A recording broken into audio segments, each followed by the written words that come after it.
নমস্কার বন্ধুরা, অনিফার্স world YouTube চ্যানেলে আপনাদেরকে স্বাগত। দেখুন, যারা পেনশনার এবং ফ্যামিলি পেনশনার রয়েছেন, তাদের মোবাইলে অলরেডি হয়তো টাকা ঢোকার মেসেজ আসতে শুরু করেছে এবং যাদের আসেনি তাদেরও মেসেজ আসবে, অবশ্যই আসবে। যাদের আসছে না তাদের মাথায় ঘুরছে কয়েকটি প্রশ্ন। ১ নম্বর হচ্ছে যে ২০১৬ থেকে ২০১৯ এই টাইম পিরিয়ডের মধ্যে যে কিস্তি বকেয়া ডিএ আপনাদের পাওয়ার কথা, তার হিসেবটা কে করবে?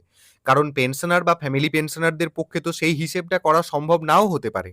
২ নম্বর হচ্ছে যিনি বা যারা হিসেব করবেন তারা কোন পদ্ধতি মেনে আপনার এই পেনশন বা ফ্যামিলি পেনশন যাই হোক না কেন, এই যে বকেয়া ব্যাপারটা, এটা কোন পদ্ধতি মেনে হিসেবটা করবেন। আর ৩ নম্বর হচ্ছে টাকা কে ডিসবার্সমেন্ট করবে। দেখুন, এই যে নোটিশটা আপনারা দেখতে পাচ্ছেন, সকলেই জানেন যে গত ১৩ই মার্চ ২০২৬ এই নোটিশটি দেওয়া হয়েছিল, যার মেমো নাম্বার ৯৯৭-F-P2। তো এই নোটিশের একদম নিচের দিকে আপনাদেরকে চলে আসতে হবে, কারণ এই নোটিশটার মধ্যেই আপনাদের করা যে প্রশ্নগুলো, সেই প্রত্যেকটি প্রশ্নের উত্তর কিন্তু এখানেই দেওয়া হয়েছে।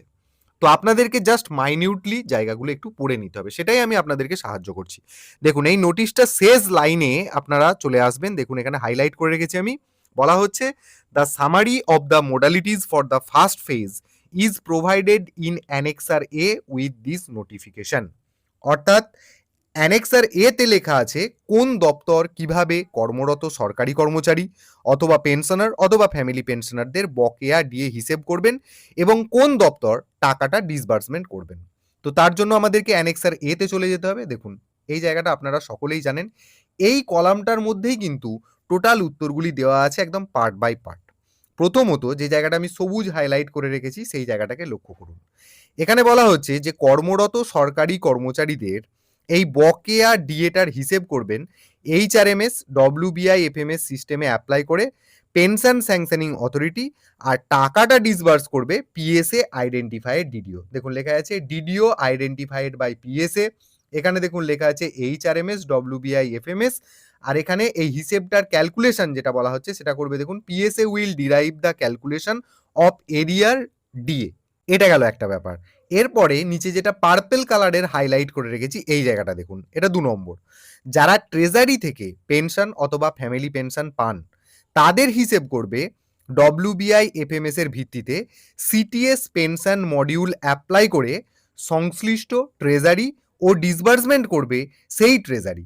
দেখুন এখানে হিসেব যে করবে সেটা হচ্ছে, দেখুন লেখাই আছে treasury will derive the calculation of arrear DA or DR, মানে dearness relief, based on WBI FMS calculation. এই জায়গাটা আপনাদের কোনো চিন্তা ভাবনার দরকার নেই যে আপনি কত টাকা পাবেন, এক্স্যাক্ট অ্যামাউন্ট কি হবে তার হিসেব নিকেশ, এটা কিন্তু আপনার ট্রেজারি অফিসই করবে। এবং এখানে বলা হচ্ছে, দেখুন, যে সিটিএস পেনশন মডিউল এটা অ্যাপ্লাই করে আপনার টাকা ডিরাইভেশন করা হবে যে কত টাকা আপনি এরিয়ার পাচ্ছেন। আর এখানে ডিসবার্সিং অথরিটি, যে ট্রেজারি থেকে আপনার পেনশন বা ফ্যামিলি পেনশন হচ্ছে সেই ট্রেজারি আপনার টাকাটা ডিসবার্স করবে।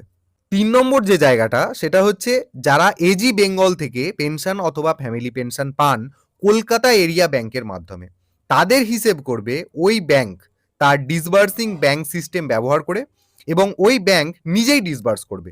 এই বিষয়ে মূল বিজ্ঞপ্তির প্যারা নম্বর 5 সেই জায়গাটাতে আমাদেরকে একটু চলে যেতে হবে। দেখুন এখানে লেখা আছে, in case of current pensioners who are drawing their pension from banks in Kolkata area, the principal accountant general A&E may issue payment authority to the public sector banks in Kolkata for disbursing such arrear DR and may also intimate the other state accountant general A&E about the same for paying the arrear DR to the pensioners or family pensioners who are guided in accordance with the pension rules of West Bengal। অর্থাৎ আমি যেটা সোজা কথায় অল্প দু একটা কথাই বললাম, সেটারই এই ৫ নম্বর যে প্যারাটা, এই ৫ নম্বর যে পয়েন্টটা এখানে কিন্তু প্রপারলি এক্সপ্লেন করা রয়েছে। গত ২৮শে ফেব্রুয়ারি ২০২৬ সুপ্রিম কোর্ট নিযুক্ত মনিটরিং কমিটি, যার নাম আপনারা সকলেই জানেন, ইন্দু মালহোত্রা কমিটি, তো তার তৃতীয় মিটিংয়ে ক্যাগের ডেপুটি চেয়ারম্যান জানিয়েছিলেন পেনশনারদের ২০১৬ থেকে ২০১৯ সালের সমস্ত তথ্য তারা ২/৩/২০২৬-এ এজিডব্লিউবিকে দিয়ে দেবেন।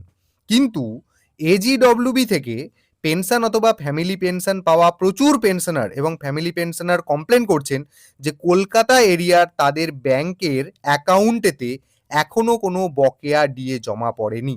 এটাও অভিযোগ আসছে যে এজি বেঙ্গলে খোঁজ নিতে গেলে অফিসারেরা বলছেন যে তারা এই বিষয়ে কোনো সরকারি নির্দেশিকা পাননি এবং ব্যাংক বলছে তারা কোনো অর্ডার এবং তথ্য এজিডব্লিউবি থেকে পাননি।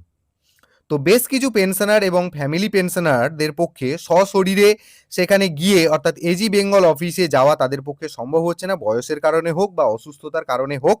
তো তারা ইচ্ছে করলে যেটা করতে পারেন, যেহেতু এই সমস্যার সম্মুখীন হচ্ছেন তারা, এটা মেনলি যেটা বলছি দেখুন, pensioners or family pensioners receiving pension through bank or other state AG, এই যে সমস্যাটা মানে যাদের এই জায়গাটা পার্টিকুলারলি, তারা যেটা করতে পারেন, যেহেতু তাদের এজি বেঙ্গলে খোঁজ নিতে গেলেও অফিসাররা বলছে তাদের কাছে কোনো ইনফরমেশন নেই, সরকারি অর্ডার নেই, আর তারা কোনো অর্ডারও পাননি, এই সমস্ত ব্যাপারগুলো যেহেতু অ্যারাইজ করছে, সেহেতু আপনারা যেটা করতে পারেন, আপনারা মেল করতে পারেন। এখানে আপনারা ইচ্ছে করলে এজিডব্লিউবিকে ইমেলে জানাতে পারেন দরখাস্তে, যা হোক আপনাদের যে সমস্যা সেই দরখাস্তে বয়ানটা ভালো করে লিখবেন, ব্যাংকের পার্টিকুলার্স আপনারা দিয়ে দেবেন দরখাস্তের সাথে, এবং যেটা করবেন নিজের পিপিওর পার্ট 1 এবং পার্ট 2 দুটোই এনক্লোজ করবেন, অর্থাৎ ছবি তুলে যেমন করে মেল এনক্লোজ করে আর কি সেইভাবে করতে হবে। এবং সাথে সাথে এই অর্থ দপ্তরের এই যে নোটিফিকেশনটা যেটা আমি বর্তমানে আপনাদের সাথে শেয়ার করছি, 997F ব্র্যাকেটে P2, ডেট 13ই মার্চ 2026, এই নোটিফিকেশনটাকেও প্রিন্ট করে, প্রিন্ট না হলেও পিডিএফ কপি আপনাদের কাছে থাকার কথা, যদি না থাকে আমি ভিডিও ডেসক্রিপশন বক্সে দিয়ে দেবো, সেখান থেকে ডাউনলোড করে আপনারা জাস্ট আপনি যে মেলটা করবেন সেই মেলেতে অ্যাটাচ করে দেবেন। এবার ব্যাপার হচ্ছে যে মেল যে আপনি করবেন সেই দুটো ইমেল আইডি আমি আপনাদেরকে স্ক্রিনে শেয়ার করছি এবং তাছাড়াও আমি ভিডিও ডেসক্রিপশন বক্সে দিয়ে দেবো। Accountant general A&E West Bengal, তার জন্য একটা মেল আইডি দিয়ে দেবো, এবং ডেপুটি এজি পেনশনের জন্য তার জন্য একটা আলাদা মেল আইডি দিয়ে দেবো। তো এই দুটো মেল আইডিতে আপনারা নিজেদের যে সমস্যাটুকু সেটা আপনারা মেল করে জানাতে পারেন। অবশ্যই যে যে ডকুমেন্টগুলো বললাম সেগুলো কিন্তু অ্যাটাচ করে দেবেন।